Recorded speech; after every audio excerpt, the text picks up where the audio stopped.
Ngayon, mga kapatid,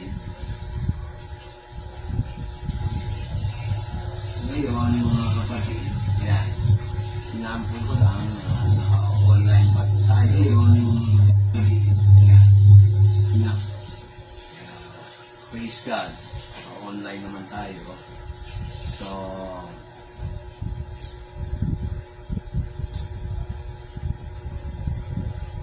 ang ating pag-uusapan ngayon, yung salitang, ano nyo kung ano pag-uusapan natin? Hulaan. Hulaan. Hulaan ko, hindi ko alam yun. Kaya Hulaan, di ba? Marami ang tinawag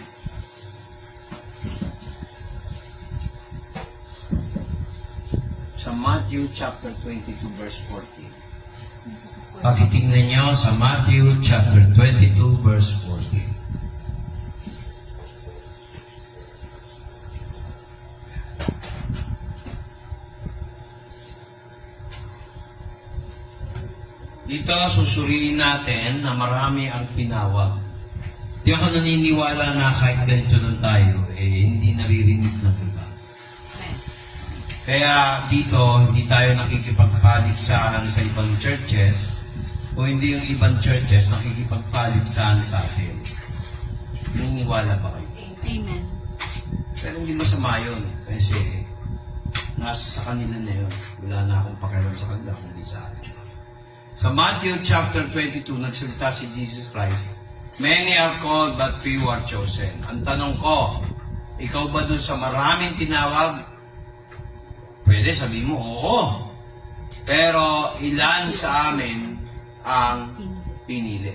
Nakano ba yung, ano yan, tingnan ko nga. Kasi hindi mo pina-close up, kaya minsan puti. Oh, hindi mo na-close up eh. Oh. Ganito. Ito, vertical at horizontal. Ito lang. Oh, yan, oh. Oh. Ganyan lang, oh. Oh. So, sa Matthew chapter 22, verse 14, basahin mo. Sapagkat marami ang mga tinawag, datapwat kakaunti ang mga nahirap. Ngayon, dito natin itetest. Kung kayo po ay nakikinig, tanggalin ko yung echo. Yan. Malinaw ba? No? Apo. Mas maganda So, ito. Tingnan niyo yung maigi yung talata sa Matthew chapter 22 verse 14. Marami ang tinawag, ngunit kakaunti lang ang pinili. Maraming churches ngayon, malalaki, pero hindi lahat na nandoon pinili. Ngayon, pag-usapan natin tong church natin. Ito ang tanong, isa ka ba sa pinili? Oo, hindi. Amen. No? Huwag yung, pag tinanong mo, gagaya lang doon sa sagot ng iba. Ngayon, ano criteria? O, tingnan mo yung 1:3:16. Yan. Ang tanong ko sa mga nakikinig, isa ka ba sa sinasabi ni Jesus na maraming tinawag, ngunit kakaunti lang ang pinili? Isa ka ba doon sa iilan? O, meron nagsabi sa, ayaw ko dyan sa church nyo. Kasi yung church namin, ang pinakamaraming member sa buong mundo.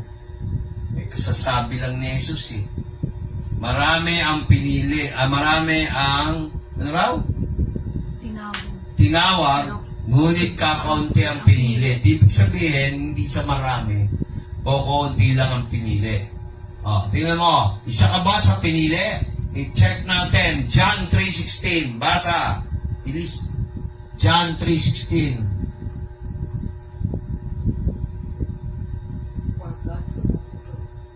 Kaya naniniwala ko yung masyado kayo sa cellphone. Mabagal eh. Kasi hindi nga nagbabasa ng Biblia eh. O, basahin mo yung Tagalog. Sige. Sapagkat gayon na lamang ang pagsinta ng Diyos sa sanglibutan, na ibinigay niya ang kanyang bugtong na anak, upang ang sinumang sa kanya'y sumampalataya ay huwag mapahamak, kundi magkaroon ng buhay na walang hanggan. Pansinin niyo yung talata, yung salitang pagsinta. Hindi gagamitin yung Tagalog na pagsinta. Baliktad nga ang Diyos pa nanliligaw sa taong makasalanan. Kaya pinadala niya si Jesus. Kaya nung naglakad si Jesus dito sa lupa, nangaral siya, hindi po lahat naligtas. Kikinig ba kayo? Amen. Kasi meron tayong laya, pumili. Kaso, ang daming tao ang pinipili, hindi yung dapat piliin. Si Kristo namatay, Kristo Jesus natin, namatay hindi dahil gusto natin. Binigay si Jesus dahil kailangan natin. At maraming kaluluwa na ngayon, ginagawa lang parang TV program ang pagsamba at hindi sila seryoso. Paglabas ng church, balik loob sa mundo. Kung ano ang ginagawa. Masakit to, hindi ako magpaparinig. Sinasabi ko lang yung realidad. Noong araw, nung kaming maliliit pa, nag-aaral ako noon, elementary. Hindi ako nalisin dyan. Elementary ako.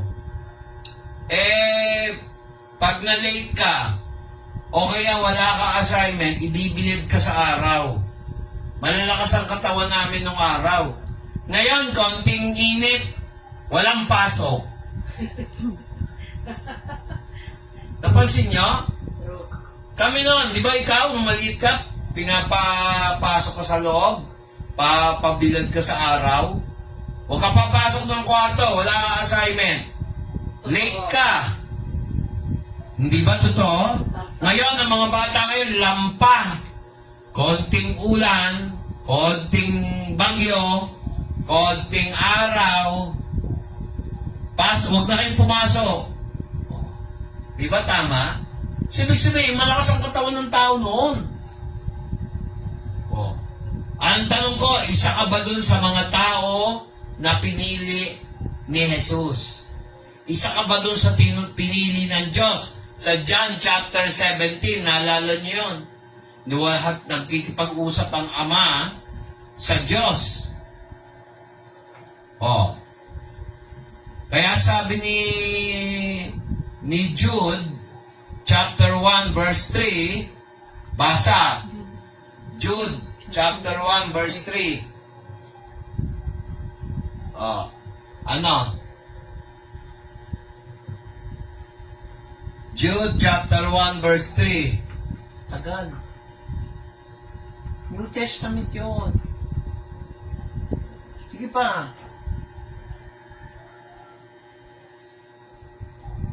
Chapter 1, verse 3. Bilis. Basa. Mga minamahal, samantalang ako'y totoong nagsisikap ng pagsulat sa inyo tungkol sa kaligtasan nating lahat, ay napilitan akong sumulat sa inyo na inaaralan kayong makipaglabang masikap dahil sa pananampalataya na ibinigay na minsan at magpakailanman sa mga banal. Balik. Para malakas. Ano sabi? Mga minamahal, samantalang ako'y totoong nagsikap ng pagsulat sa inyo tungkol sa kaligtasan nating lahat. Minsan, sabi. Ibig sabihin, pag naligtas ka isang beses, kailangan magpatuloy ka. Pero kung ikaw ay tao na sinasabi mo, tinanggap mo si Kristo, puro ka umpisa, ay hindi ka ligtas. Huwag ka na magsalita rito sa harap. Magpapatotoo, hindi naman nagpapatuloy. Nalala niyo yan, may mga taong ganyan. Kung pinagaling na ng Diyos, hindi na nagpatuloy. Sabi nga ni Jesus Christ sa mga kito, hindi ba 10 ang aking pinagaling? Nasaan ang 9? Maliban lang sa estrangherong ito na nagbigay ng kaluwalhatian. Maraming ganyan talaga. Pag ikaw ay nangaral, sa 10 daliri, isa lang ang dumarating. Talagang ganun eh. Depende kung anong kalooban ng Holy Spirit. Na? Amen ba? Amen. So ang tanong ko, ikaw ba ay magpapatuloy? Isa ka ba dun sa mga pinili ng Diyos? Malalaman mo yan kung nagpatuloy ka eh. Pero kung hindi ka nagpapatuloy, maganda lang sa'yo pag maraming member, maraming uma-attend, yun ang attitude na mali. Ang tanong ko, papayag ba kayo na wala kayong inaanyayahang ibang tao para maligtas? Huwag puro blessing, pabor na yun sa'yo eh. Alam niyo ba na mas malaking blessing yung magdala kayo ng kaluluwa dito? Kamusta na yung mga kaibigan mong tinutukoy mong kaibigan? Hayaan mo na lang ba sila mapunta ng impyerno? Kaya hindi po rin nag-church sa isang Christian church, alam na yung aral. Naintindihan niyo ba ako? Halimbawa kayo, meron kayong katrabaho. Naisip niyo ba ibang kaibigan ninyo, kakilala, kamag-anak, na maligtas? Oh. Pag nagawa mo na yung part mo, maimbitahan sila, tapos na yung part mo ron. Hindi sila nagdesisyon. At least, kung sumbatan ka nila sa impyerno, hindi mo na kasalanan yun. Sabi nga ni Lord, I will require their blood from you. Anong sabi? Aking hihingiin ang dugo nila sa'yo. Kaya importante na kailangan yung salita ng Diyos, mga kapatid, kailangan na nating ikalat. Hintayin mo pa yung big one, doon naman kayo magsisisi. Huwag ganon. Tingnan nyo yung pahayag. 22 verse 18 to 19. Sige, basahin mo. 22 verse 18 to 19. Revelation. Sabi niya doon sa Revelation 22, sabi niya sa English Standard Version. Sabi niya, I warn everyone who hears the words of this prophecy of this book. If anyone adds to them, God will add to him the plagues described in this book. And if anyone takes away from the words of the book of this prophecy, God will take away his share in the tree of life and in the holy city, which are described in this book. Ano ibig sabihin nun? Ayaw natin mag-sugar coating. Ayaw ko ng pangangaral na nambobola ng mga nakikinig. Ang kaligtasan ng Diyos mula sa kapahamakan ng impyerno is a serious business of God. Hindi ko to business. It's the business of God. Amen. Kaya dapat seryosohin natin to. Ang pagsasamba, pagpuri, pasasalamat ay hindi entertainment. Basta maganda lang sa tenga, okay lang. Kakanta, mag-amen, puro blessing. Yung nakikita lang natin. Paano naman yung blessing na maligtas ang kaluluwa ng tao? Paano naman yung iniimbitahan natin? Ayaw pumunta rito. Pag pray nyo, huwag nyong hintuan. Kasi yung mga tao, inanyayahan mo, ayaw pumunta, hindi natin sila pwede pilitin. Pero alam niyo naman, ang Biblia, ang salita ng Diyos, pag sinabing, pagpapalain ka, marami yan. Sakit, karamdaman, ano pa? Promotion, ano pa? Proteksyon, kagalingan ng sakit, kagalingan sa isip, kagalingan sa pananalita, lahat ng aspeto, biological, sociological, ayusin ng Diyos yan. Kaya nung kahapon, yung pamamanhikan nila, parang nangyari lang kainan. Wala na kami masyadong pinag-usapan. Pero nag-advance party na si Bless tsaka si Echo at tsaka si Del. Meron na silang usapan na hindi ko alam. Pero bago nangyari yun, alam ko na. di ba, nung April 21, alam ko na yung nangyari. Pinag-pray ko na si Echo. Nalala niyo yun? Napaka-bless natin. Saan nakakita ng church na mayroong prophetic na talagang sinasabi ng Lord bago mangyari. Hindi ka na mag-aalala. At sinasabi ng Diyos, hindi kita pagagalingin. Kailangan mo doktor. Magpakita ka ng sign. Nagpakita ng sign. May provision. Hindi ka na kailangan umutang kung kani-kanino pagagamutin yung mata mo. Papayag ba ako magpa-opera kung hindi ka looban ng Diyos? Sige nga, kayo nga. Bakit yung puso? Hindi ako nagpa-opera. Kalooban niya eh. Naintindihan niyo ba yun? Amen. Kaya napaka-importante, ang tanong ko sa inyo, isa ka ba sa pinili ng Diyos? Amen. Amen. Tandaan nyo, hindi marami. Ang pagbigay ng hasik, hindi lahat tumutubo. Totoo. May batong mabato. Meron sa tabing gilid, ang lapit na ng church. Ayaw pa maligtas. Tapos, meron yun sa tinik. Nagkaroon lang ng konting busy-busy, hindi na makapag-church. Yung busy-busyhan lang, hindi naman talaga totoong busy. Tapos, alam nyo yung pagiging busy, kabuisitan yan eh. Kala natin maganda, minsan nagiging kabuisitan. Dahil sa okasyon, okasyon, puro okasyon, nagiging busy. Hello, nakikinig ba kayo? Amen. Pag naging busy, ano mangyayari? Wala na yung attention sa Diyos.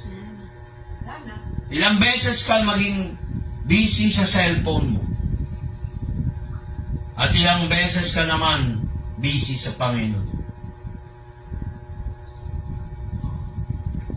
Yan ang sign kung ikaw ay talagang ligtas.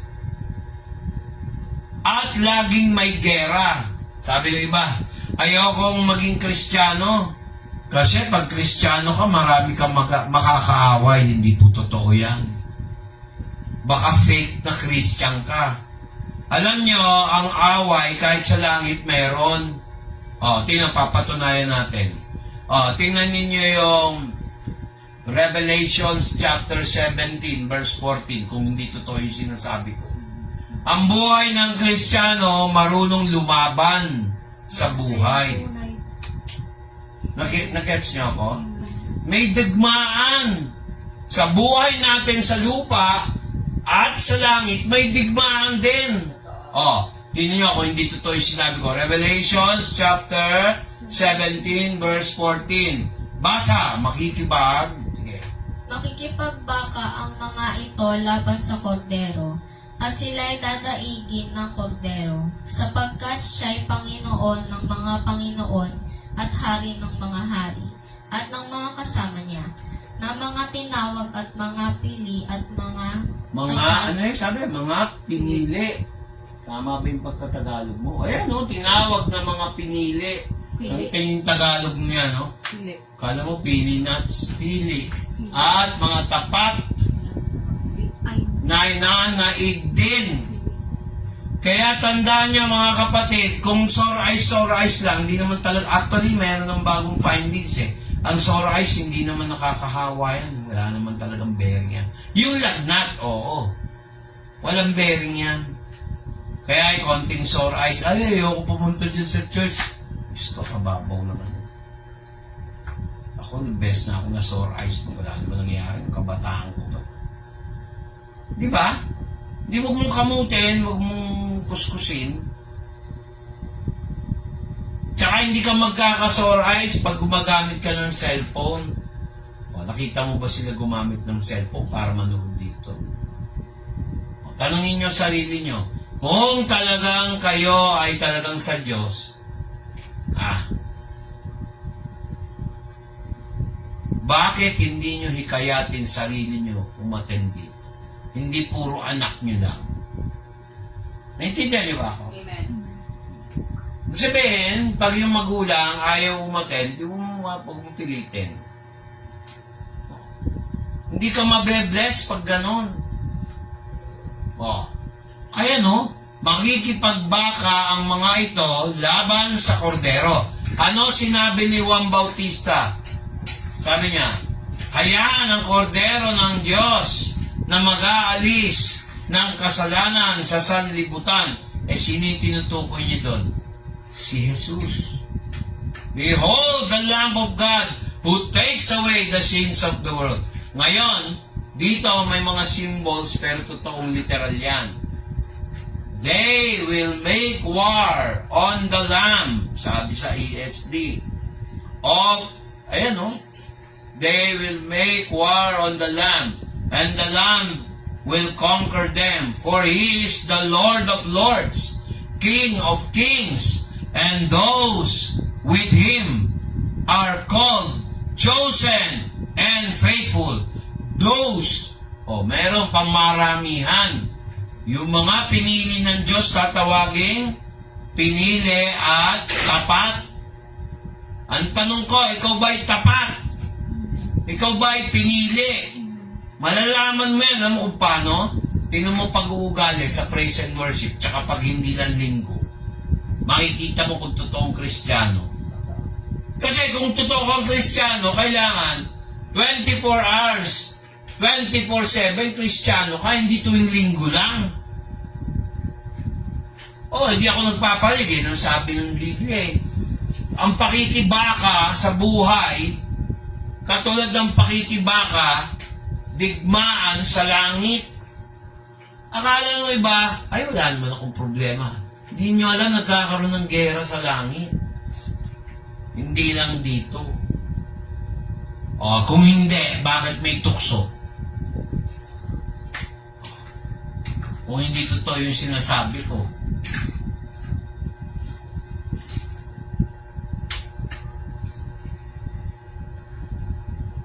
Kaya, mga kapatid, napaka-importante po na manatili tayo sa Diyos. Na yung Holy Spirit natin sa pamamagitan ng pananampalataya, panatilihin natin sa ating mga sarili. Tingnan mo yung 1 John 4:13. Sige, 1 John 4:13. Dito lang, matetest mo na kung talagang Kristiyano ka tingnan mo, 4:13. Kailangan manindigan tayo kahit anong okasyon, Kristiyano ka. Bibigyan ko yung sample. May mga tao na hindi naniniwala sa birthday. Di ba tama? Ba't pa magba-birthday, ordinary? Si Jesus Christ na nag-celebrate ng birthday Sinelebrate ng mga anghel sa langit. Di ba? Tingnan nyo kung hindi ako totoo. Tingnan nyo ang Luke chapter 2.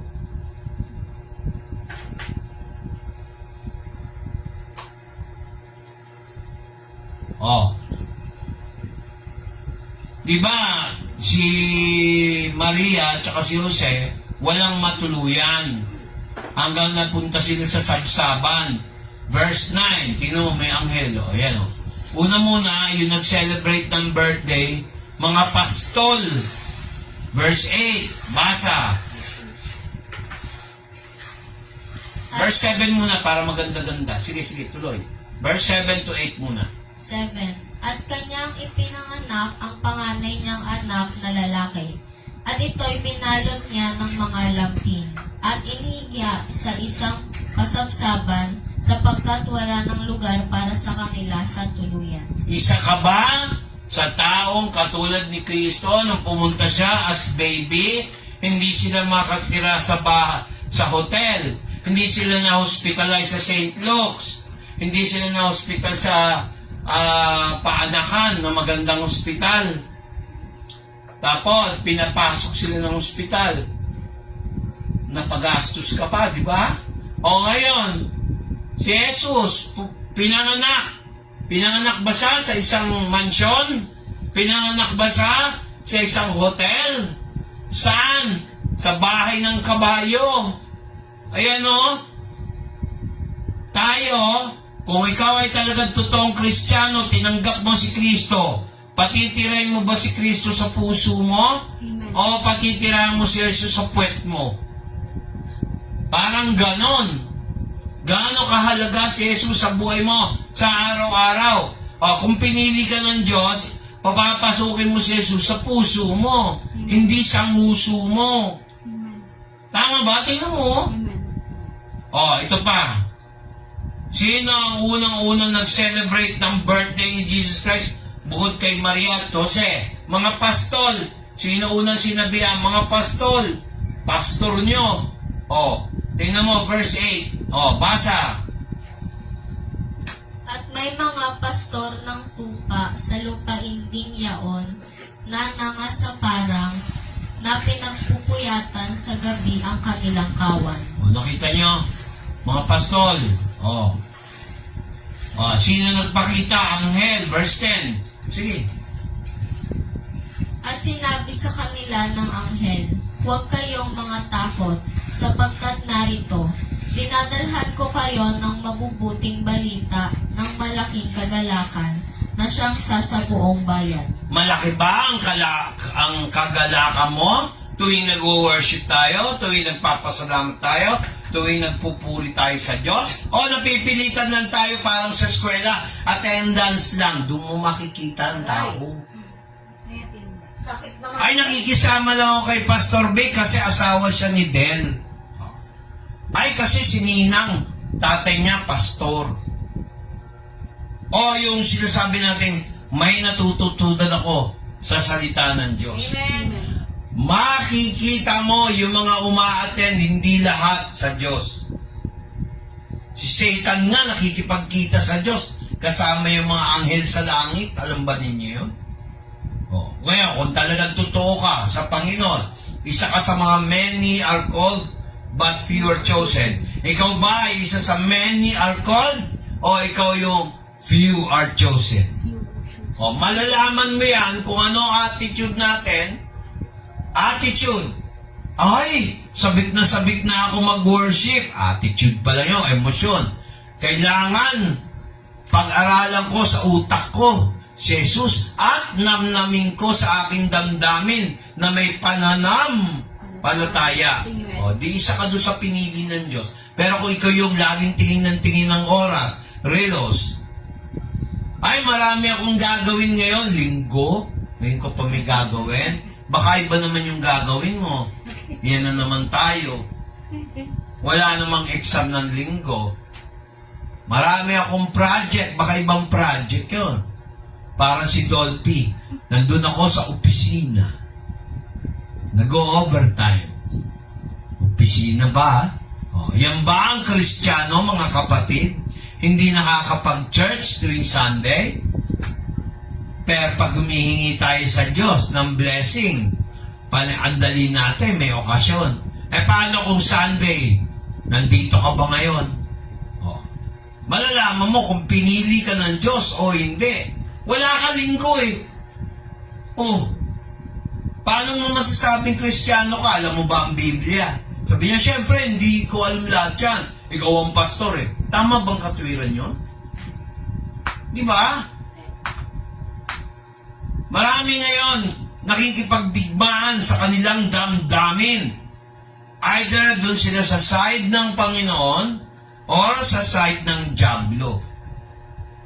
Lagi na niya on and off, on and off. Wala ba ako nakita pa na dire-diretso sa pagsamba? Hindi ako nagpaparinig. Sinasabi ko, realidad. Maraming ganyan. Minsan yung iba, iniimbitahan mo. Hindi man lang sila nahiya noon, bawa iniimbitahan mo. Hindi man lang nahihiya sa Panginoon na may problema kami, tinulungan kami. Tapos, kung wala nang problema, wala man lang attendance, hindi man lang sila magsamba dito kahit ka-plastic ka. Di ba nakakalungkot? Hindi ka nanunumbat pero makita mo man lang sila tuwing linggo. Puro anak lang nila ang pinapupunta nila. Di ba inagi ko inuulit, hindi po relihiyon ang dinadala natin dito. Ang dinadala natin dito, salita ng Diyos. Amen. Walang sectoral or religious organizational bias. Amen. Walang kinikilingan, walang pinoprotektahan. Serbisyong totoo lang, salita ng Diyos. Amen. Hindi sekta ni ganito, sekta ni ganon. Ganun ba tayo magturo dito? Yan ang isang sign na ikaw ay hindi kasama o kabilang na pinili ng Diyos. Huwag na kayong mahiya sa salita ng Diyos. Dahil magkakabistuhan pagdating ni Kristo, talagang magkakaalaman. O matagal na sinasabi ng pagdating ni Kristo. Paano kung dumating ngayon? O paano dumating mamaya? Makakapagsisi ka pa ng kasalanan kung ikaw mismo ay hindi sa Diyos? Wala pa akong nakitang nagsisi sa umpisa. May nakita ba kayo nagsisi sa umpisa? Walang nagsisi sa umpisa. Oh. Hihintayin mo pa magsisi ka? Hintayin mo pa ba yung big one na lindol bago magsisi? Late na.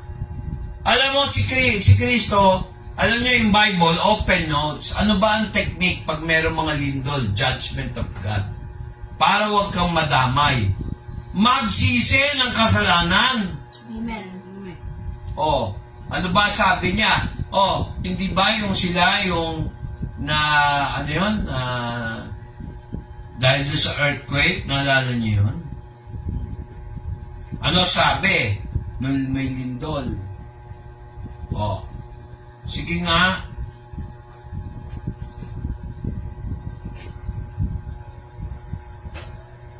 Oh, tingnan natin. Di ba tuwing may lindol sa Biblia, tingnan niyo yun, yung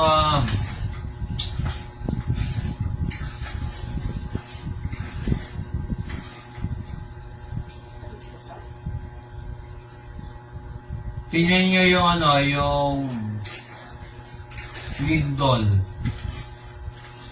Para yung nangyari kala apostol. Kung ikaw ay pinili ng Diyos at meron lindol, opportunity mo yon. Nag-survive ka. Amen. Kahit mahirap magsalita ng ganyan. O, tingnan niyo yung Acts 16:26 kung hindi tama yung sinabi ko. Kasi baka sabihin niyo, Pastor, doktrina mo lang yan. O, sige. Sa Gawa, sa aklat ng Gawa, chapter 16, verse 26. Acts, patapos ng John, sa New Testament, 16:26. Tagal. Yan. O, pasa. Kaginsa. Dali. At kaginsa-ginsay, nagkaroon ng isang malakas na lindol. Ano pat naman siuga ang mga patibayan ng bahay bilangguan, at pagdakay nangabuksan ang lahat ng mga pinto, at nangakalas ang mga gapos ng bawat isa. O, verse 27. Sige. 27. At ang tagapamahala palibhasay nagising sa pagkakatulog, at nang makitang bukas ang mga pinto ng bilangguan, ay binunot ang kanyang tabak at magpapakamatay sana sa pag-aakalang nakakatakas na ang mga bilanggo. Verse. Sige, tuloy. 28. 28. O, sige, tuloy. Datapas sumigaw si Pablo ng malakas na tinig na sinasabi, "Huwag mong saktan ang iyong sarili, sapagkat nangaririto kaming lahat." Tingnan niya, pagka-believer, kung ikaw ay talaga sa Diyos, tanggalin niyo yung nervousness. Natural lang yung nervyoso, kahit ako eh. Pero huwag naman kayo magtatakit ng tenga, magbe-benking gano'n, tatakpan mo yung tenga mo. Delikado ka doon. Maraming namamatay dyan. Maniwala kayo. Makinig kayo. Makinig. Hindi ako yan, Pastor. Lalo ako sinabi. Kasi tumatawa si Tito. Tingnan mo si Pablo, ha? Tingnan nyo, si Apostol Pablo. Makinig kayo. Ang nakawin na naman ng demonyo yan. Si Pablo, kasama sa mga preso, tingnan nyo, ha? Magpapakamatay na sana yung jail warden. Umuha siya ng sword, magsisuicide dahil yung kanyang honor, yung kanyang pangalan, ayaw niya madungis. He is in duty. At pag nakawala ang mga bilangguan, lalabas na siya ay kontrabida. Pero, tingnan nyo in the event of an earthquake, ano sabi ni Pablo? Huwag mong saktan ang iyong sarili. Verse 29. Basa. At siya'y humingi ng mga ilaw at tumakbo sa loob, at nanginginig sa takot. ay nagpatira pa sa harapan ni Pablo at ni Silas. Pagka ikaw ay tapat sa Diyos, kahit may lindol, hindi naman sila namatay. Pero dahil nakala niya yung mga preso nakawala, tingnan mo, walang lumabas sa preso. Pag ikaw ay nasa Panginoon at gagamitin mo yung karapatan mo sa Panginoon na binigay niya kapangyarihan, hindi ka dapat magkaroon ng attitude during calamity, magwala. Hindi mo na kailangang magpakamatay. Pero kung bibigyan mo ako ng paindul, patayin ka during that time, well, why not? Tutusin, di ba? Pero hindi tama yun, mga kapatid. Sasabihin niya, si Pablo yun, hindi naman. Gayahin natin, parang si Kristo. Malumanay, mahinahon, malinaw ang pag-iisip. Pag may kalamidad, kahit takot ka, huminahon ka, lumilindol. Ay, takbo tayo, takbo ka. Hindi na iniisip yung ginagawa. Pag wala ka na matakbo, may bumagsak sa harapan mo, yung tsaka likod mo, alam niyo kung saan maganda tumayo? Sa hamba ng pintuan. Kahit sinong kausapin mo sa Red Cross, yan ang huling namamatay. Bakit? May chance ka pa mag-isip eh. Pahing tubig. May chance ka pa mag-isip. Pagkausap mo ang Diyos araw-araw, hindi ka na dapat natataranta. Hindi ka ilalagay sa alanganin ng Diyos na buhay. Amen. Di ba si Jesus sabi, huwag niyong sisisihin yung mga nalindol?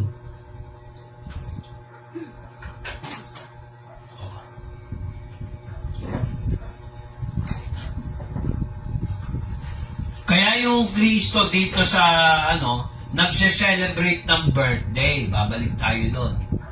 Kung talagang totoo yung church mo, isipin mo verse 12 to verse 14, chapter 2 ng Lucas.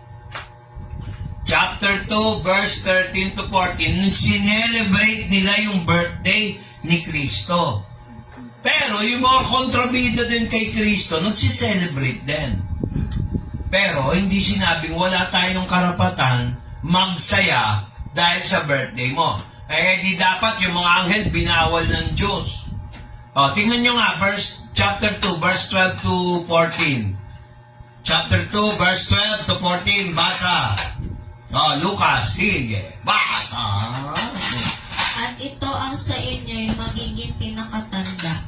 Masusumpungan ninyo ang isang sanggol na nababalot ng lampin at nakahiga sa isang pasabsaban. 13. At biglang nakisama sa anghel ang isang karamihang hukbo ng langit na nangagpupuri sa Diyos at nangagsasabi. 14. Luwalhati sa Diyos sa kataas-taasan at sulupay kapayapaan sa mga taong kinalulugdan niya. Di ba nag-celebrate sila ng birthday? Mali ba ako? Ano yung sinasabi ng Jehovah's Witness na hindi sila nag-celebrate ng birthday? Bakit nag-mention? Bakit ba? Mali yung katuruan eh. Mali. Ayan verse 11, kung hindi totoo yan. For unto you this day, ano ba pinag-uusapan? This day, in the city of David, the Savior, who is Jesus the Christ, the Lord. Basahin mo, sapagkat, verse 11, please. Sapagkat ipinanganak sa inyo ngayon sa bayan ni David ang isang tagapagligtas na siya ang Kristo ang Panginoon. Bakit hindi nila sineselebrate ang birthday? Sabay pagdating ng verse 13, nagsasaya yung hukbo ng mga anghel. Tingnan nyo, basahin mo ulit yung verse 13. At biglang nakisama sa anghel ang isang karamihang hukbo ng langit. Hukbo ng langit. Pag sinabi mo hukbo, marami. Host of heaven. Ayan and suddenly there was an angel, multitude of heavenly hosts, praising God, saying, di ba? Nag-celebrate ba ng birthday? Hindi. Celebrate. Kaya, huwag kayo sasagot sa akin sa Biblia na hindi nag-celebrate ng birthday si Kristo. Yung di dapat binawalan ng Lord God yan. Hoy, huwag niyo celebrate yung birthday ng anak ko. Hello, nakikinig ba kayo? Amen. Kung normal kayong tao, dapat sineselebrate nyo yung birthday kung may pang-celebrate. Pero pag wala kayong handa, okay lang din yon. Amen? May mga nagtuturo dyan. Hindi daw sila nagse-celebrate ng birthday. Nag-celebrate nga yung mga angel. Puro na lang batikos. Hindi nyo muna tingnan yung Biblia. Amen ba? Amen. Ngayon, ang tanong ko, kung isa ka sa pinili ng Diyos, ikaw ba ay pinanganak muli? Kung ikaw ay pinanganak muli, dalawa ang birthday mo. Bakit sinasabi ng ibang grupo, ay kami hindi nagse-celebrate ng birthday? Ang Diyos nga si Kristo Jesus, sinelebrate ng mga anghel. Sabi sa verse 30, nagpupuri pa. Mali ba ako?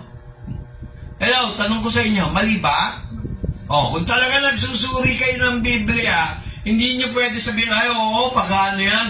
Huwag ka muna magsalita, tingnan mo muna yung Biblia. Nag-celebrate nga yung mga anghel, King James Version pa yan. And the angel, a multitude of heavenly hosts, praising God. Di dapat binawalan na yan. Nakatutok ba yan dito? Tingnan ko nga. Oo ka ng oo, ha? Tingnan natin. Okay. Pasado. Lusot, ha? Di ba? Mga kapatid, hindi ako magsasalita kung wala sa Biblia. Birthday pa lang yan. Kanina, lindol. Verse 14. Basa. Luwalhati sa Diyos sa kataas-taasan at sa lupay kapayapaan sa mga taong kinalulugdan niya. Kapayapaan daw para sa mga taong, ano sabi? Kapayapaan sa mga taong kinalugdan niya. Sino yung mga taong kinalugdan niya? Una muna, siyempre yung anak niya, si Jesus, bilang tao na nagsalaman.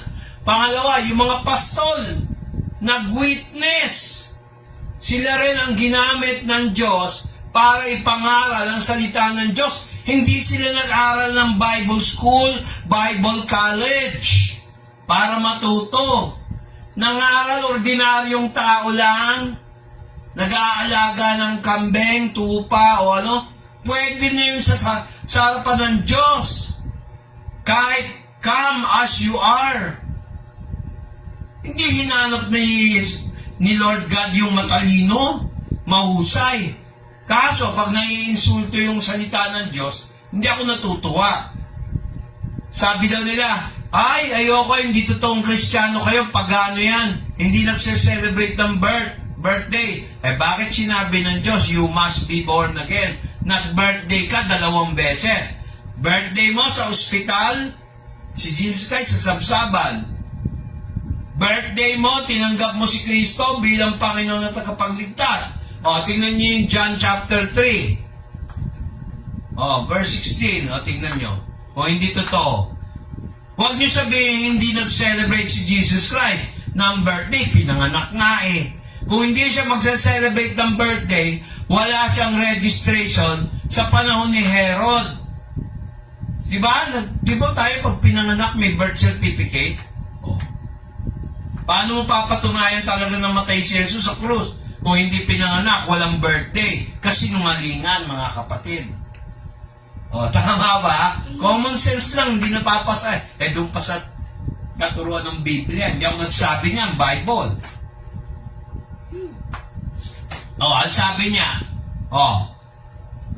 Basa, bilis, Tagalog. Sapagkat gayon na lamang ang pagsinta ng Diyos sa sanglibutan, na ibinigay niya ang kanyang bugtong na anak upang ang sinumang sa kanya'y sumampalataya ay huwag mapahamak, kundi magkaroon ng buhay na walang hanggan. Paano ka magkakaroon ng buhay na walang hanggan kung wala kang pananampalataya kay Jesus? Amen. Binigay nga ng Diyos ang nag-iisa niyang bugtong na anak. Amen. Tapos, yan mo yung John 3:3, verse 3. Umurong tayo ng konti.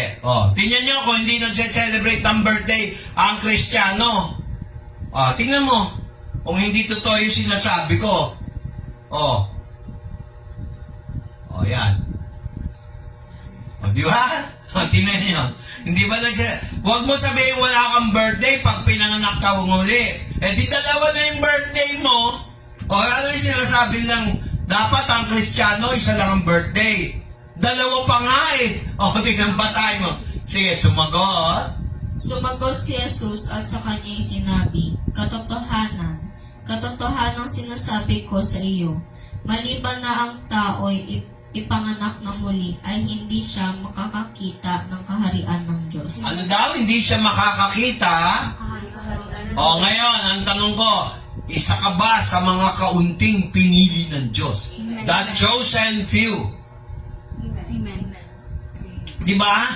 Pag hindi nyo masagot yan, okay, mga taga-subaybay, hindi nyo masagot yan, ibig sabihin, kailangan nyo magsuri ng salita ng Diyos. Kailangan nyo tanggapin si Jesus Christ bilang Panginoon at tagapagligtas na may simpleng pananampalataya. Wala po yan sa sekta. Wala po akong prepared message, pero yan ang mahalaga. Kailangan 2 birthday. Eh, paano kung namatay yung buhay mo dito sa mundo? Paggising mo, impyerno na. Naalala niyo yung kwento ni Jesus, yung mayaman at saka si Lazarus. Diba? At nung nasa impyerno siya, nakakita niya. Si Lazarus katabi ni Abraham. Lahat ng nandyan sa inyo, hindi makakaparian. Lahat ng nariyan, hindi makakaparini. Hindi mo sabihin ni Abraham yun. O, kailangan ipanganak muli. Ayan ang linaw, oh. Di importante pala, kailangan 2 birthday mo. Hindi 2 sekta mo. Walang sekta. At saka gusto ko sana ipaliwanag, ha? Hindi naman ako namimilit dito. Kung ano lang sinasabi ng Bible. Yung salitang church, galing po literally, galing yan sa German word, Kirk. Ang ibig sabihin niya, mga tinawag. Called out.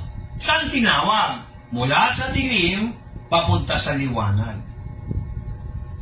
May kanta nga eh, liwanag sa dilim. O, di ba? Eh, kanta kayo ng kanta liwanag sa dilim. Yung pala, nagbibidyoke kayo. Yung pala, nasa dilim pa rin kayo. Kailangan ipanganak kayo. Nakakatawa minsan, mga tao kumakanta, hindi kinakanta eh. Walang masama sa videoke kung entertainment lang. Pero intindihin niyo yung lyrics, baka binabastos na yung Diyos natin. Diyan ako maingat. Katulad yung kantang My Way, minsan nakatuwaan lang nila ng isang kaibigan natin. Sabi niya, kantay mo naman yung pastor. Ibig sabihin, bawal na pinanta ko. Nagtaka siya, bakit ko binago yung lyrics? Ba't mo binago? Eh, kasi mali yung lyrics eh. Tingnan niyo ha, pakinggan niyo itong My Way. Sabi nila, marami raw namamatay sa My Way. Tama yon. Dapat God's way para hindi ka mamatay. Amen. My way eh. Di sarili mo. Amen. Kakayahan, my way eh. And now, the end is near. Tuntuay mo mga matatanda. Kinakanta mo. And so I kiss. Ano yan? The final curtain. And, matatapos na eh. And did it my bang. Na pa rin. My way eh. Dapat binago mo. And did it God's way. O, yun ang maganda. God's way. Ngayon, sasabihin nyo, ay, man's way. Sabihin, birthday pa, wag na yung birthday. Pero pag hindi mo binigyan ng cake, hindi mo ginrit, nagagalit. Mga kapatid, kalokohan yon. Ang birthday, sineselebrate. 2 beses pa nga dapat eh. Una-una, yung pagtanggap mo kay Kristo bilang Panginoon at tagapagligtas. Take note sa Ingles, ginamit, born again. O, pag sinabing born again, kapanganakan muli. Pag may kapanganakan, alam mo na sa utak mo, kahit doktor, kahit mga magulang, alam mo yan, birthday again. Saan ka nakikita ang kapanganakan, walang birthday? Ano ka, singaw? Si Jesus Christ nga, pinanganak, baby, sa sabsaban. Nag-gets nyo ba? Oh, huwag nyo na ilayo yung topic. Singaw ka kung hindi mo tinanggap si Kristo bilang Panginoon. Papanganak ka sa lupa lang, isa lang ang birthday mo. Pagtingin mo, bisa nga naging biro yun eh. Yung kay Pedro may talaan. Di ba may talaan, may registration? Ay, kailan ba pinanganak si Pastor B? Ay, July 4, 1973. Kailan ba pinanganak yan sa Singalong, Manila? Ay, pinanganak yan December 23, 1961. Oh, pag-isipan nyo.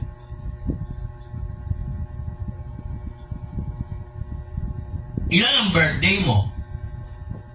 Dapat dalawa. Ang linaw-linaw. Verily I say unto you, except a man be born again. Hindi po sekta yan. He cannot see the kingdom of God. Maliban ang tao ay ipanganak muli ay hindi niya makikita ang kaharian ng Diyos. Sino may sabing hindi nagba-birthday si Jesus? Ang linaw-linaw doon sa chapter 2, verse 14. Suddenly, the angels and a multitude of angels glorifying God, praising God. Hindi ba totoo? Ano kumbiksado na kayo sa turo na mali yung nagsasabing walang birthday, hindi sineselebrate? Kahit isang Shanghai lang, o kahit isang biskotso lang, o isang sampalok candy lang, i-celebrate yung birthday mo, hindi masama. Ano, mga kapatid, tanungin ko kayo, ano, yung mga pagano lang ang may karapatang magsaya pag birthday nila, tapos hindi mo bibigyan ng kasiyahan ng birthday yung mga anak mo? KJ ka naman masyado. Hindi ka King James Version. KJ ka lang. Nag-gets nyo?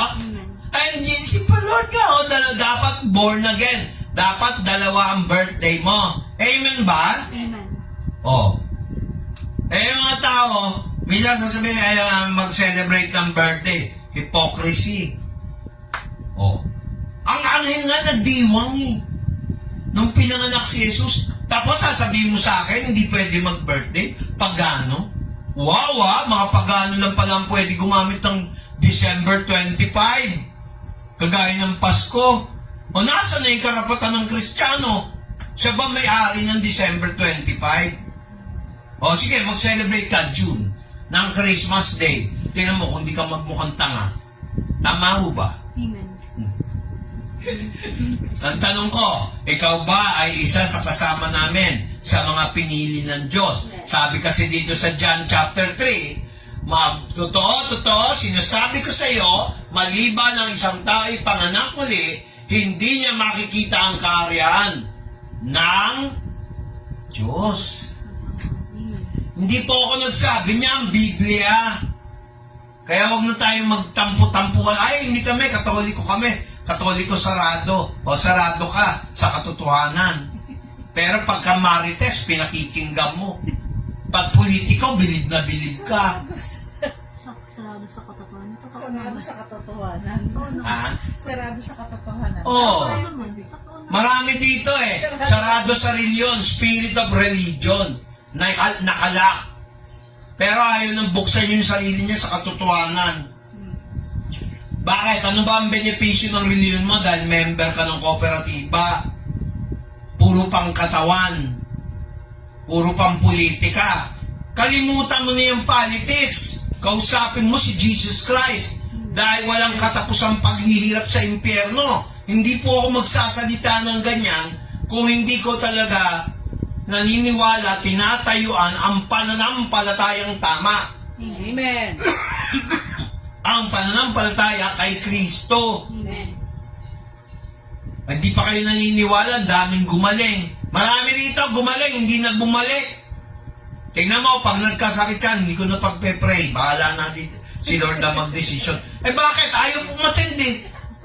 Sayang na yung pagod ko mag-pray. Totoo. Nakuha na yung gusto. Nakuha na yung gusto nila. Alam mo, yun nga masakit Hindi ba 10 ang ketongin, aking pinagaling? Nagaya ko si Eliezer yan. Hindi ba? 10 tao pinagaling at 1 tao lang ang bumalik dito maliban sa estrangherong ito upang magbigay ng kaluwalhatian sa Diyos. Huwag tayong Kristiyanong puro umpisa lang, mga kapatid, nakakalungkot. Kasi napanaginipan ko ng impyerno, napanaginipan ko na rin ang langit. Bago ko magpastor, nakita ko na po. Marami akong kamag-anak, sarado relihiyon, nasaan? Nasa impyerno na. Kala niyo hindi ko iniyak yun. Nasaraduan din sila. Nasarahan din ang pintuan sa langit. Kung hindi ako totoong magsasalita, i-risk ko ba yung sarili ko kung hindi ko nakita ang impyerno at saka langit? My goodness, hell is a real place. Oo, marami akong kilala. Talugin mo, Pastor, hindi nila naintindihan niya. Ang impyerno ay totoong lugar. Pag nasa impyerno ka, meron kang sense of feeling, sense of sight, sense of speaking, reasoning out, pero wala na yung sense of hope. Kasi nasa impyerno ka na, puro hatred, puro blaming. Di ba yun yung sinabi ni Kristo? Walang nagsisi ng umpisa, laging katapusan. Pag nagsisi ka, nasa impyerno na pala, wala ka na magawa. Ayoko nga maging plastic. Di kung plastic pala ako, magne-negosyo na lang ako. Kahit may sakit ako, magpapayaman ako. Bakit hindi? Hindi ako nakikipag-contest sa mga pastor na nagpapalaki ng church. Ganun lang, walang kalidad. Hindi kami ganyan sa sakit kalinga. Pag pinarami ni Lord, sa kanyang glory. Amen. Pag contest, sa kanya pa rin ang glory. Amen. Gagawin ko lang yung part ko. Amen. Ano, pagalingan? Magaling ako? Hindi naman ako magaling. Nananampalataya lang ako kay Jesus. Sasabihin mo, nananampalataya kay Jesus, sarado ka naman sa salita ng Diyos. At kung hindi nyo papaniwalaan yung Pastor Vic na nandito sa Duhat Street, sa Amparo, maghanap kayo kung ganun sila mangaral kagaya ko. Verse by verse. Hindi ba sabi, maliban, except.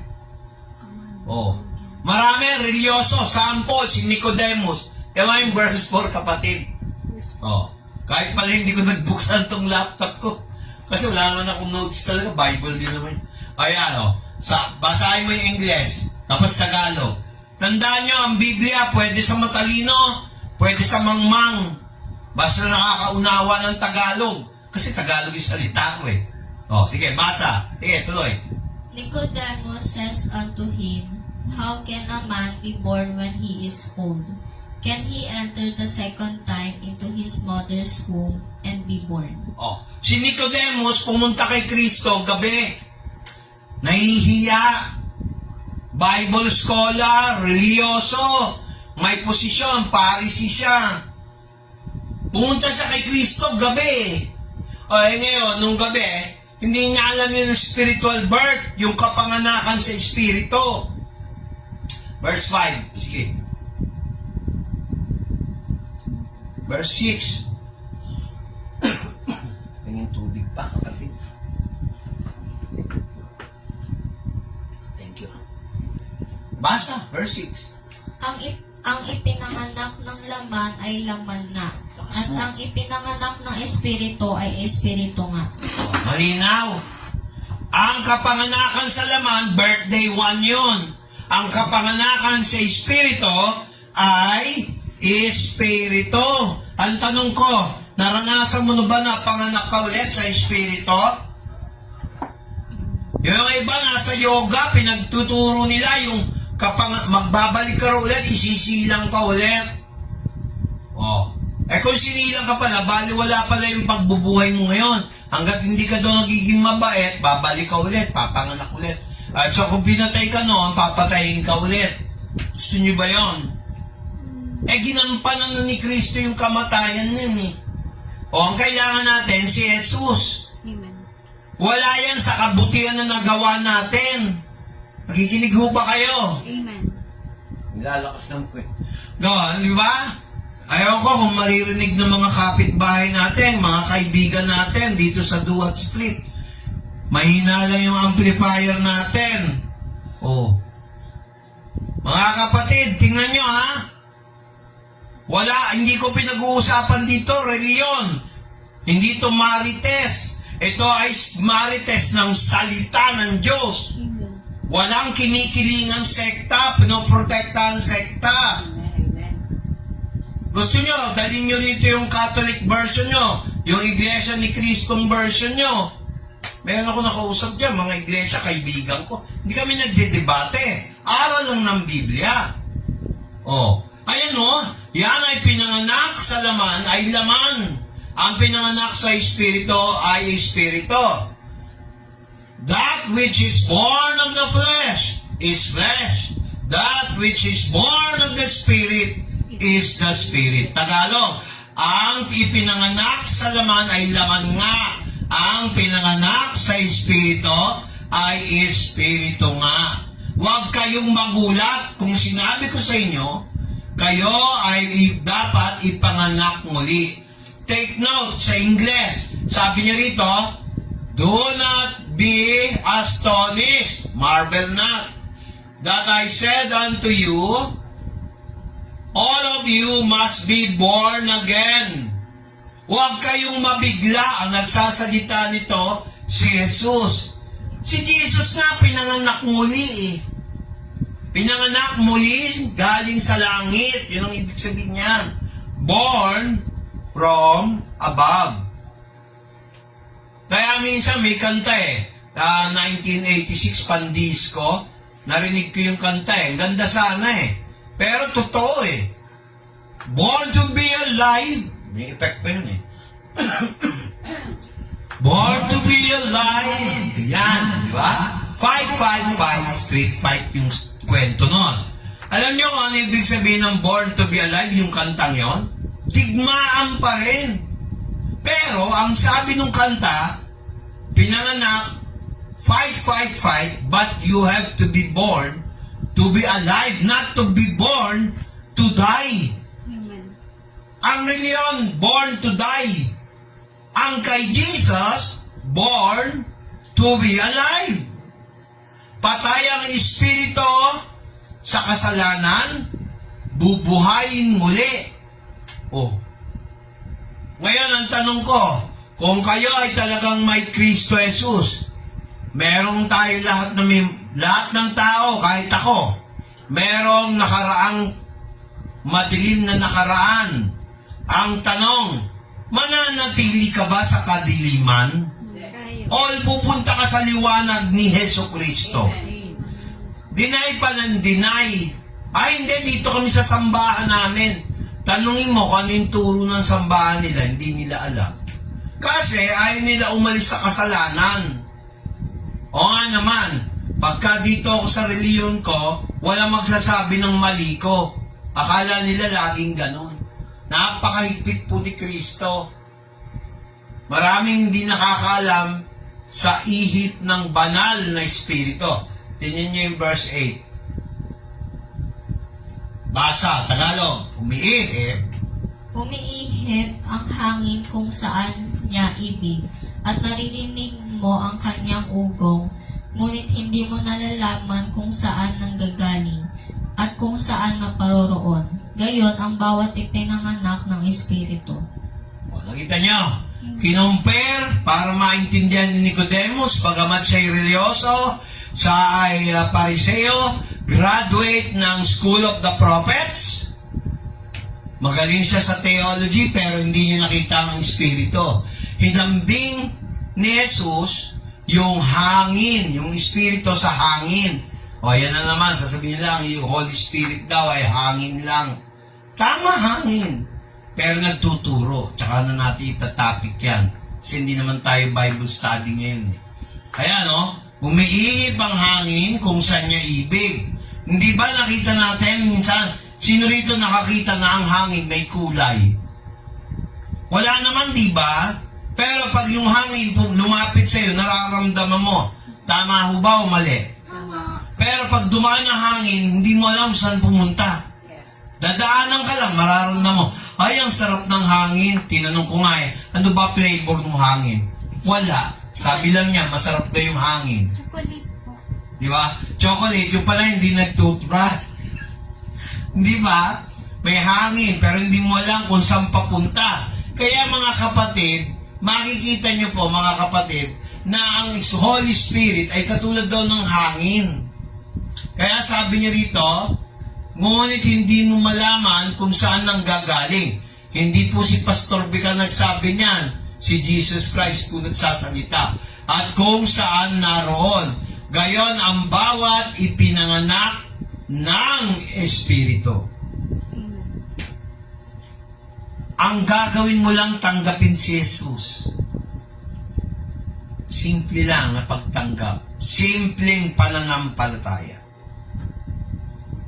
Kaya kung ako kayo, yung mga nakikinig dyan, habang may panahon pa, kailangan pa ba natin maabutan yung sasaksakin ka, tatanungin ka, tinanggap mo ba si Jesus o hindi? Ngayon, malaya. Amen ba? Amen. Tapos, ito pa. Kung talagang nananatili tayo sa salita ng Diyos, ibig sabihin, isa ka sa pinili ng Diyos. Pag meron kang dahilan para magdala ng kaluluwa sa kanyang katotohanan, ibig sabihin, may Holy Spirit kang totoo. Amen. Kasi yung taong totoong Kristiyano, magkakaroon ng kabigatan ng loob yan. Ay, hindi ko na anyayahan yung mga barkada ko. Ay, hindi ko na anyayahan yung kumari ko.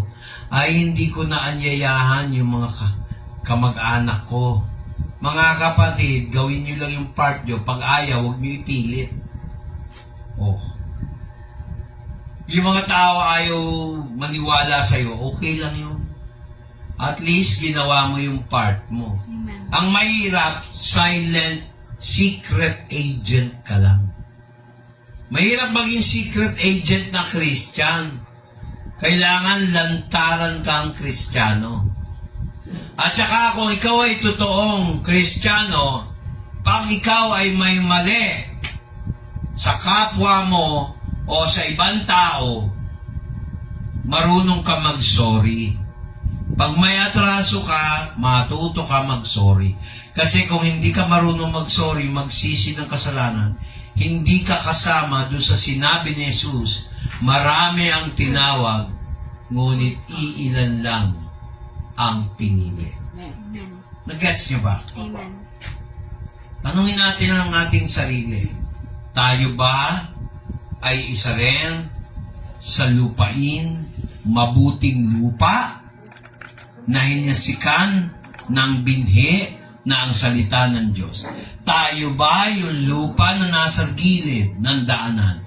Tayo ba yung bato-batong lupa?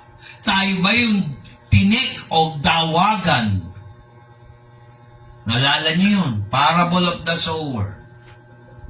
Pag-isipan natin yan. Kailangan meron tayong pananampalataya. Lord, sana naman, nawa, yung mga taong nakapaligid, alam nila ang kanilang tinatayuan sa buhay.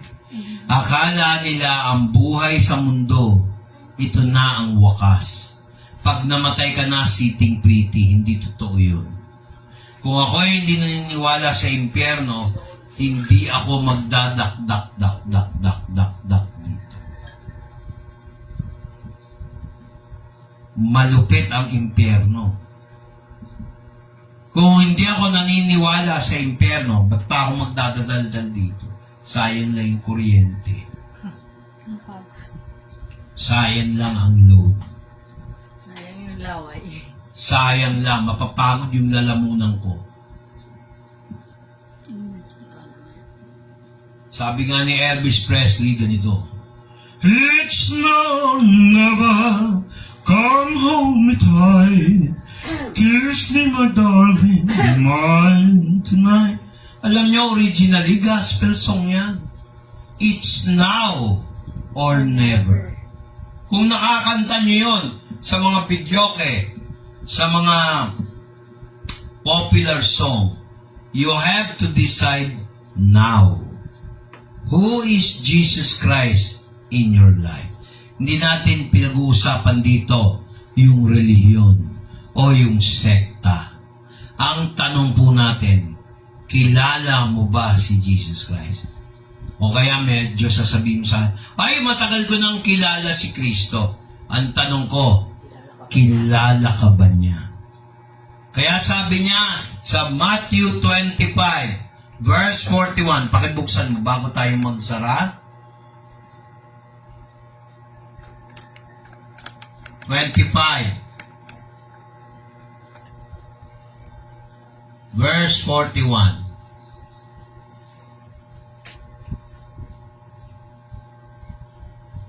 Tingnan niyo ang gagawin niya sa mga bansa at sa mga tao. Kung magkagayoy, verse 41, basa, lakasan mo. Kung magkagayoy, sasabihin naman niya sa mga nasa kaliwa, magsilayo kayo sa akin, kayong mga sinumpa, at pasaapoy na walang hanggan na inihanda sa dyablo at sa kanyang mga anghel. Nakita niyo, ang dyablo may sariling kampon. Yan yung sinasabi nilang kampon ni Satanas. Si Kristo po nagsabi niyan. Take note, si Jesus kahit kailan hindi nagsinungaling. Hello, nakikinig ba kayo? Amen. Sinabi niya yan. Kung magkagayoy, sasabihin niya sa kanyang kaliwa, magsilayo kayo sa akin, kayong mga sinumpa, at pasaapoy na walang hanggan. Sa Ingles, kasi baka hindi nyo maintindihan yung Tagalog Englishin natin, mga kapatid. Ayan Then ang nagsasalita rito si Jesus. Then shall he say unto them on the left hand, depart from me, ye cursed, into everlasting fire, prepared for the devil and his angels. Mga kapatid, ito ang tanong ko. Nasa inyo ba si Jesus? Amen.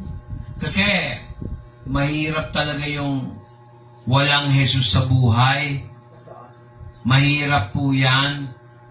Alam nyo, hindi naman ako magdadaldal dito Tingnan nyo pag nireject nyo ang Pastor Vic dito, hindi naman ninyo nire-reject si Vic Ang nire-reject nyo, salita ng Diyos.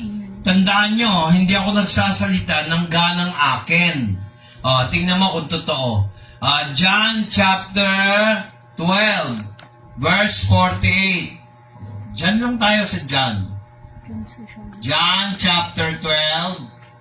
Paki-close up mo lang dyan sa may monitor. Lakihan mo kung pwedeng lakihan. Verse 48, basa.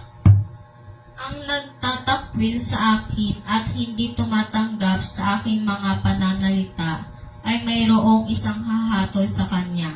Ang salitang aking sinalita ay siyang sa kanya'y hahatol sa huling araw. Ibig sabihin, pag nireject natin yung mga sinabi ni Jesus, i-reject din tayo. Hahatulan siya. He that rejects me and receives not my words has one that judges him. The word that I have spoken, the same shall judge him in the last day. Mga kapatid, hindi ako namimilit, pero totoo yan. Meron tayong freedom of choice. But, tandaan nyo, yung freedom of choice is just a test. Saan tayo nakakita ng open notes exam? Nandyan na ang tip dito sa Biblia. Sabi niya, he that rejects me. Ano raw? Ano daw reject niya? Paano? And receives not my words. Yung kanyang mga salita, nire-reject mo. Tapos tuwing makikinig ka, nagmamadali ka. Tapos sasabihin mo, sana huminto ka na, pastor, tanghali na, gutom na ako. Tama bang attitude yan? Baka hindi ka kasama sa naligtas. Tapos sabi rito, and the one that judges him. Hahatulang ka. Pag nireject natin si Kristo, nireject natin ang Ama. Paano kung sinugo ko ni Jesus Christ bilang pastor?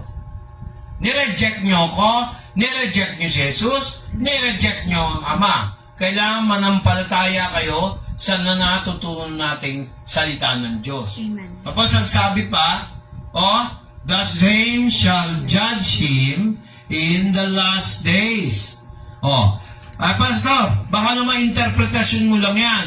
Na pag nireject namin si Jesus, nireject din niya yung nagsugo sa kanya. Yung Ama, verse 49. Sige. Sapagkat ako'y hindi nagsasalita ng mula sa aking sarili, kundi ang Ama na sa akin ay nagsugo, ay siyang nagbigay sa akin ng utos, kung ano ang dapat kong sabihin at kung ano ang dapat kong salitain. kita nyo. Amen. Ngayon, pag nireject natin yung ginawa ni Kristo sa cross ng Calvary, no? At siya'y nabuhay muli,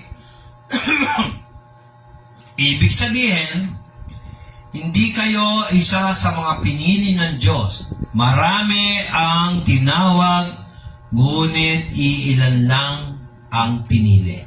Many are called, and few are chosen. Siguro naman ang audio na to, dahan-dahan ko nang sinabi, kahit sa malayo, siguro naman malinaw. Malinaw ho ba? Amen. Kaya many are called but few are chosen. Are you one of those who are chosen? Amen. The Bible is an open note for the exam of mankind to choose. Ano yung exam? Light from darkness, right from wrong, from the chains of religion to the truth of God's Word. Amen. Kaya maraming nasisira. Example, hindi kami nagse-celebrate ng birthday. Si Jesus ka nag-celebrate ng birthday. Sinampulan ko kayo dito. Hindi ko turo yan. Turo ni Jesus Christ yan. Pagka tumiwalas dito sa halimbawa ng Biblia, kulto yun. Ngayon, ang tanong ko po, kasama ba tayo doon sa mga anghel na sinumpa ng Diyos kasama ng mga diablo o ng demonyo?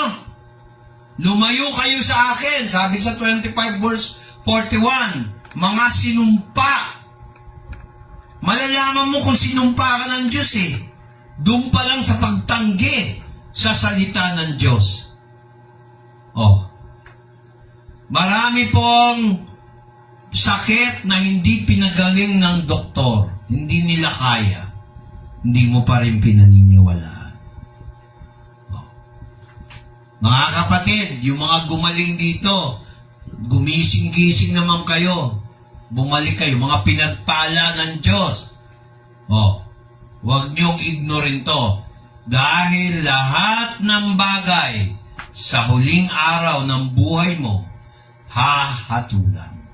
Alam mo, hindi naman ako masama ang loob doon sa mga nag-umpisa, tapos hindi tumagal. Okay lang sa akin. Maghanap kayo ng ibang church. Okay lang yun. At least hindi na sayang yung laway ko. Pero yung tao hindi nagpatuloy, sabi, you must be born again. Hindi sinabing, you must be born again. 21:8. Closing verse na tayo. Pag-isipan yung maigi to, mga kapatid. Hindi ko napahahabain. Okay? Nagmamadali ka, Mami. Alam ko yung oras. 1:18. Kasama ka ba namin, Mami? Ha? Del? Amen. Okay. Revelations 21:8. Di naman sayang ang salita ako siguro naman dito. Amen. Mga kapatid, huwag kayong magagalit, mga taga-subaybay. Tanggapin niyo lang si Jesus Christ bilang Panginoon at tagapagligtas. Magpatuloy kayo sa pagsamba at pagpuri, pasasalamat. magpatuloy kayo sa pag-aaral ng salita dito sa Amparo Village, Caloocan City, Duat Street, Caloocan City. Mag-text lang po kayo sa number ko pag nagpo-post po ako dito. O kung may katanungan kayo, i-messenger. Bawal po ang debate kasi parang lumalabas, nagpapagalingan tayo banal ho yan, sagrado ang salita ng Diyos. Makibasa nga. Ngunit sa mga Duwag, humarap sa katotohanan. Tuloy. at sa mga hindi mananampalataya, Mahirap bigyan ng kagalakan at pagpupuri kung walang pananampalataya sa Diyos. at sa mga kasuklam-suklam, at sa mga mamamatay tao, Hindi kailangan kumuha ng kutsilyo para pumatay ng tao. Yun lang tawanan mo ang lingkod ng Diyos. Yun lang tawanan mo ang salita ng Diyos. Kasuklam-suklam na po yun. Tuloy. at sa mga mapakiapid, Yung sumamba ka, maliban sa totoong Diyos, sasambay mo, gawa sa korteng ibon, korteng tao na hindi naman niya kamukha. Yun lang, pagpalit mo ang pananampalataya mo sa boyfriend mo, palitan mo yung pananampalataya mo sa asawa mo, palitan mo ang pananampalataya mo sa pera, kasi member ka ng ganito, may pera. Mga kapatid, sorry, kahit kayo, kaya namin tulungan sa pamamagitan ng kakayahan ng Diyos. But, hindi ganyan, no? Ang kailangan walang pagmamalaki. Tuloy. at sa mga manggagaway, Yung mga mangkukulam. Sige, tuloy. at sa mga mapagsamba sa Diyos-Diyosa, Ano ang Diyos-Diyosan ng buhay mo? Tuloy. at sa lahat ng mga sinungaling. Yung mga sinungaling, mapagpanggap. Hindi na namin kailangan yung pangaral mo. Di ba? Wala sa Biblia yung tinuturo mo. Religyoso ka. Mali yun. Sige, tuloy. Ang kanilang bahagi ay sa dagat-dagatang nagnininga sa apoy at asupre, na siyang ikalawang kamatayan. Wala na tayong pag-uusapan. Pangalawang kamatayan. Mismo, si Juan de Divino ang nagsalita. Yung mga chismoso, warmongers. Balik mo nga yung English, babasahin ko, verse. Yan. But the fearful, takot humarap sa katotohanan. Mas gusto pa nila yung kasinungalingan ng reliyon. The unbelieving. Bakit? Sinabi ko bang maniwala lang kayo sa akin? Maniwala kayo dun sa sinasabi ko sa salita ng Diyos. Kung salita ng Diyos lang, wala na kayo dapat pagdudahan. Sige pa, sabi rito, and the abominable, yung mga kasuklam-suklam, yung mga wala nang iniintindi, kundi sarili nila, mahilig pa manira. Pag nanira ka, para mo na rin pinatay yung tao. Pag pinatay mo ang tao, kasalanan sa Diyos, thou shalt not kill, di nag-violate ka ng commandments of God. Tanong, sige tuloy. And warmongers, yun ang bababae ng lalaki, nakikiapid. Kahit walang asawa, example, meron kang boyfriend, dalawa-dalawa boyfriend mo, pakikiapid yun. Dalawa-dalawa yung girlfriend mo, pakikiapid yun. Dapat isang girlfriend lang. Tapos lolokohin mo, paiiyakin mo. Mali yun. Ano pa? Sorcerers. Yung mga mangkukulam dyan, mambabarang, baguhin nyo na yan. Kung hindi kasama na kayo sa impyerno. Lahat ng sinungaling, lahat ng klaseng pagsisinungaling, lalo na yung pagiging sinungaling, tinatanggap yung katotohanan. Imbis na katotohanan, tinatanggap yung maling turo ng Diyos. Anong tawag mo doon? Di ka sinungalingan. Dalawa lang naman ang pagpipilian natin Salita ng Diyos o salita ng tao? Tuloy. And all liars shall have, ano daw? The lake that burns with fire and brimstone. This is the second death. So kung meron palang born again, meron din die again. Meron palang burn again. Mga kapatid, pag-isipan natin, tayo ba ay born again o burn again? Huwag kayo maniniwala yung sekta pinangalan Born Again Church Incorporated. Wala naman sa Bible yon. Meron born again sa Biblia. Pero walang salitang Born Again Church Incorporated. Kalokohan yun. So mga kapatid, bago tayo magtapos, ako'y mananalangin. O Diyos na makapangyarihan sa lahat, maliban tumalima o sumunod kami, makinig, namnamin, ng may pananampalataya ang matututunan namin sa salita ng Diyos. Ipuy mo lahat ng puso ng nakinig sa salita ng Diyos. Amen.